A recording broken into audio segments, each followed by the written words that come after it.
Hello बच्चों, मैं आपकी ज्योग्राफी टीचर।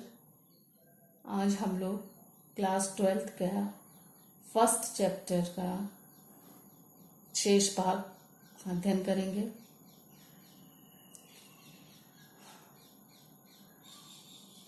जनसंख्या वृद्धि का आर्थिक विकास पर प्रभाव। बच्चों, यह जनसंख्या ही है जो सभी तत्वों पर प्रकाश डालती है। यदि किसी देश की जनसंख्या वहाँ उपलब्ध संसाधनों के अनुरूप है तो वहाँ मानव का विकास होगा और जनसंख्या के रहन सहन का स्तर भी ऊंचा होगा।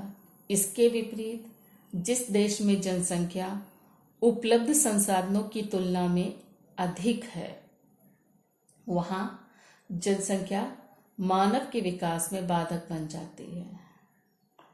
जनसंख्या व संसाधनों के मध्य की आदर्श स्थिति को अनुकूलतम जनसंख्या यानी कि ऑप्टिमम पॉपुलेशन कहते हैं। यानी कि जनसंख्या और संसाधनों के मध्य एक संतुलन हो, एक निश्चित अनुपात हो, बराबर हो, संसाधन जितने हो उसी के अनुपात में जनसंख्या हो। इस प्रकार की स्थिति को ऑप्टिमम पॉपुलेशन यानी कि अनुकूलतम जनसंख्या कहते हैं। संसाधनों की तुलना में कम जनसंख्या को जनाभाव अंडर पॉपुलेशन कहा जाता है। संसाधनों की तुलना में अधिक जनसंख्या को जनाधिक्य ओवर पॉपुलेशन कहा जाता है। इस प्रकार की स्थिति हमारे देश में है, भारत में है। इसके अतिरिक्त चीन, बांग्लादेश और इंडोनेशिया में है, क्योंकि यहाँ पर जनसंख्या अधिक है और संसाधन कम है।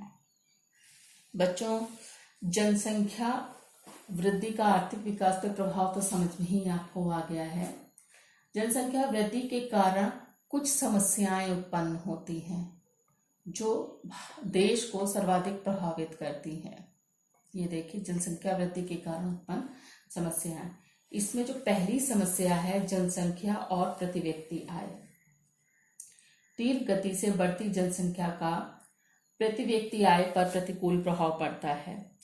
यही कारण है कि योजना काल में अनेक प्रयासों के पश्चात भी भारत में प्रति व्यक्ति आय में कोई भी विशेष वृद्धि नहीं हुई है। दूसरी समस्या है खाद्यान्न संकट की। तीव्र गति से बढ़ती हुई जनसंख्या के कारण हमें सन 2000 से पूर्व जनता की उदर पूर्ति के लिए लाखों टन खाद्यान्न विदेशों से आयात करना पड़ता था। इसके प्रभाव से विदेशी व्यापार में निरंतर प्रतिकूलता बढ़ती चली गई। वर्तमान में खाद्यान्न की समस्या तो नहीं है, परंतु मौसमी प्रतिकूलताओं के कारण खाद्यान्न उत्पादन में कमी की आशंका बनी रहती है। तीसरी समस्या है पूंजी निर्माण की समस्या। पूंजी निर्माण में क्या होता है कि आर्थिक विकास में तीव्रता के कारण आय में तो वृद्धि होती है परंतु वह बढ़ती हुई जनसंख्या के भरण पोषण पर खर्च कर दी जाती है, जिसके फलस्वरूप पूंजी निर्माण में वृद्धि नहीं हो पाती है और विनियोग की दर घट जाती है। यदि इसको हम एक उदाहरण के तौर पे देखें, यदि समझना चाहें तो इसको इस तरह से समझ सकते हैं कि एक छोटा परिवार है जिसमें 4 सदस्य हैं और एक अर्निंग करने वाला है। ठीक है, तो वो एक अर्निंग करने वाला जो है अपने घर के सदस्यों का भरण पोषण भी कर लेता है और बचत भी कर लेता है। इसके विपरीत एक बड़ा परिवार है, ठीक है, और उसमें 4 लोग भी यदि कमाने वाले हैं, अर्निंग करने वाले हैं, तो वो बचत नहीं कर पाते हैं। क्यों? क्योंकि उनका जो पैसा होता है वो उनके भरण पोषण में ही खर्च हो जाता है। ठीक है, तो वो बचत नहीं कर पाते हैं। बचत नहीं कर पाएंगे तो विनियोग नहीं कर पाएंगे। तो वही समस्या है भारत के साथ में कि भारत का आर्थिक विकास तो, अर्थव्यवस्था तो अच्छी चल रही है, पूंजी पैसा भी अच्छा आ रहा है, लेकिन वो पैसा जो है जनसंख्या के भरण पोषण में खर्च हो जाता है और पूंजी का निर्माण नहीं हो पाता है। चौथी समस्या है जनोपयोगी सेवाओं के भार में वृद्धि। जनसंख्या की तीव्र वृद्धि से सरकार को आवास, शिक्षा, चिकित्सा, जन कल्याण, कानून व्यवस्था एवं सुरक्षा पर अधिक व्यय करना पड़ता है। अतः विकास कार्यों के लिए धन का अभाव हो जाता है। 5वीं समस्या, सबसे बड़ी समस्या है भारत में, बड़ी विषम समस्या है बेरोजगारी की समस्या। यद्यपि जनसंख्या वृद्धि कार्यशील जनसंख्या में भी वृद्धि करती है, परंतु रोजगार के साधन उस गति से नहीं बढ़ पाते हैं, जिसके फलस्वरूप देश में बेरोजगारी की समस्या जो पहले से ही थी और जटिल रूप धारण कर लेती है। आश्रितों के भार में वृद्धि, तेजी से बढ़ती हुई जनसंख्या देश में आश्रितों के भार में निरंतर वृद्धि करती जा रही है, क्योंकि भारत की जनसंख्या में बच्चों का प्रतिशत निरंतर बढ़ता जा रहा है, जो कार्य योग्य ना होने के कारण आश्रित रहते हैं। ये क्रियाशील जनसंख्या में नहीं आते हैं। यदि डाटा वाइज देखा जाए तो 1961 की जनगणना के अनुसार भारत में 57.3% जनसंख्या आश्रित थी। ठीक है, और 1991 में 65% आश्रित हो गई, परंतु 2001 में कुछ कमी होना प्रारंभ हो गया है, जो एक अच्छा संकेत है।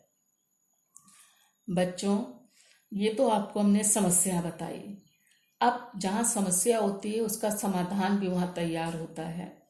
तो जनसंख्या वृद्धि के कारण उत्पन्न समस्याओं के निवारण भी हैं, निवारण के उपाय भी हैं। पहला तो है परिवार कल्याण जैसे कृत्रिम उपाय, है ना। परिवार कल्याण के लिए जो फैमिली प्लानिंग के जो उपाय होते हैं उनको कानून द्वारा जनसंख्या नियंत्रण नीति की घोषणा की जानी चाहिए। शिक्षा का प्रसार प्रसार होना चाहिए। शिक्षा के प्रसार प्रसार से क्या होगा कि लोग जागरूक होंगे और लोगों को समझ में आएगा कि जो जनसंख्या अधिक होती है उसकी वजह से वो उच्च जीवन स्तर नहीं जी पाते हैं। इसके अतिरिक्त भूमि सुधार के अंतर्गत दलदली, ऊसर, बंजर आदि भूमि का सुधार कर भूमिहीनों में आवंटन करना, जिससे गरीबी रेखा से नीचे वाली जनसंख्या में कमी आए और जीवन स्तर में सुधार हो सके। अब बच्चों आता है, ये आपने क्या पढ़ा, जनसंख्या वृद्धि पर आर्थिक विकास का, जनसंख्या वृद्धि का आर्थिक विकास पर प्रभाव। दूसरा पढ़ा आपने जनसंख्या वृद्धि के कारण उत्पन्न समस्याएं। तीसरी हेडिंग थी जनसंख्या वृद्धि के कारण उत्पन्न समस्याओं का निवारण। अब आता है जनसंख्या की संरचना।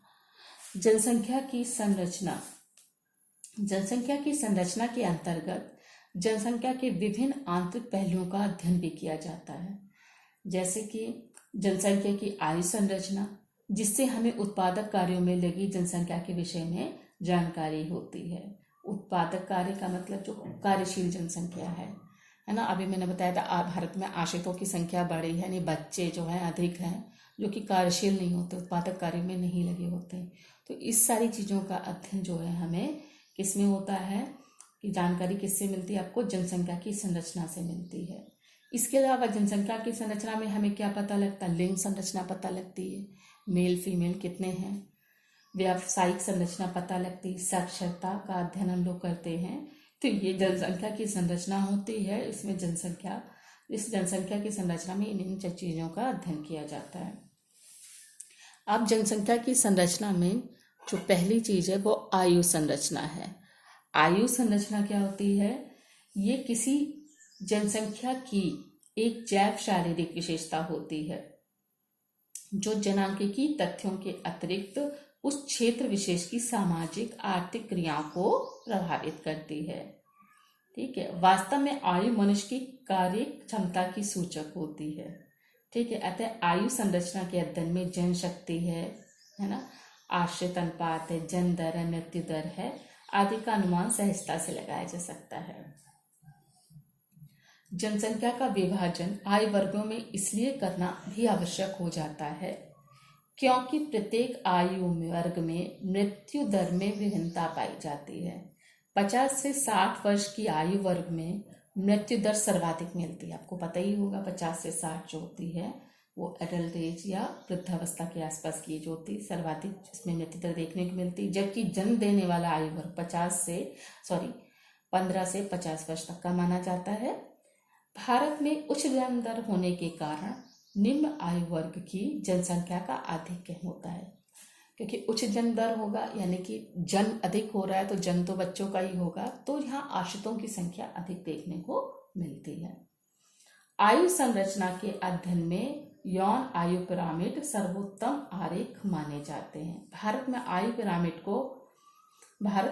पिरामिड का आधार चौड़ा और ऊपरी भाग पतला होता है, जो उच्च जन्म और उच्च मृत्यु दर का द्योतक होता है। अब नेक्स्ट चीज जो आती है, नेक्स्ट आपका जो है शीर्षक लिंग संरचना है। लिंग संरचना भी बहुत पूछी जाती है बच्चों। लिंग संरचना से तात्पर्य जो होता है स्त्री पुरुष अनुपात से होता है। जनसंख्या के अध्ययन में लिंग संरचना का अध्ययन अति महत्वपूर्ण है। सामान्यतः प्रति 1000 पुरुषों की संख्या पर स्त्रियों की संख्या लिंग अनुपात कहलाती है, यानी प्रति 1000 पुरुष पर कितनी स्त्रियां हैं वो लिंग अनुपात कहलाता है।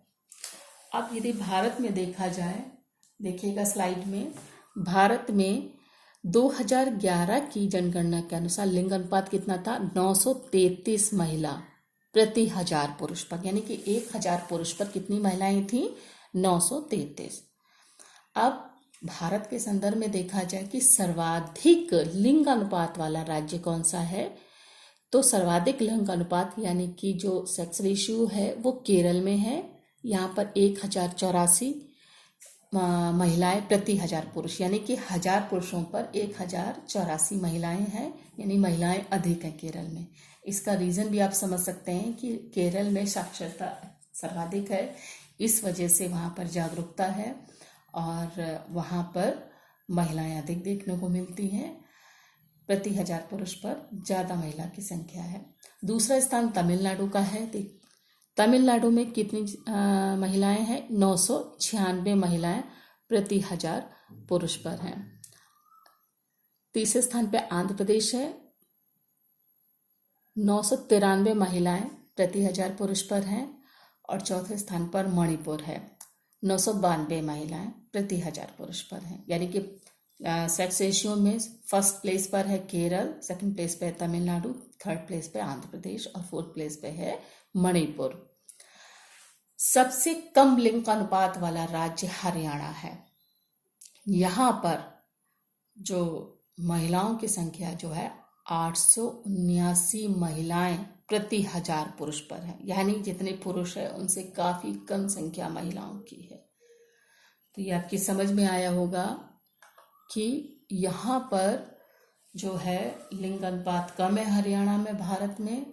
और यहाँ पर यदि हम लोग देखेंगे तो कई कारण होंगे लिंग अनुपात कम होने के। लिंग अनुपात जो है कम होने का जो कारण जो है, कई कारण होते हैं। एक तो कारण सामाजिक कारण होता है। सामाजिक कारण क्या होता है कि भारत में बाल विवाह प्रथा प्रचलित है, अतः स्त्रियों की संख्या में कमी का एक अन्य कारण मातृत्व का भार वहन न कर पाने के कारण बहुत सी स्त्रियों की अकाल मृत्यु हो जाना। दूसरा लिंग परीक्षण है। हम लोग जब गर्भस्थ शिशु का लिंग परीक्षण कराते हैं और यदि देखते हैं यदि कन्या है, लिंग भ्रूण जो है, तो उसका जो है हम लोग गर्भपात द्वारा उसको विनष्ट करा देते हैं। तो इस वजह से ये कुछ सामाजिक कारण हैं जो लिंग अनुपात जो है वो लिंग अनुपात को विषमता के प्रमुख कारण रहे हैं। अब आता है भारत की साक्षरता। भारत की साक्षरता 2011 के अनुसार 74.4% है। पुरुषों में देखिए 82.14% और महिलाओं में 65.46% है। यदि भारत के संदर्भ में देखा जाए तो सर्वाधिक साक्षरता केरल में है 93.91% और मिजोरम में 91.58% है। सबसे कम साक्षरता वाला राज्य जो है भारत में बिहार है यहाँ पर 63.82%, और अरुणाचल प्रदेश में सेकंड प्लेस है अरुणाचल प्रदेश का।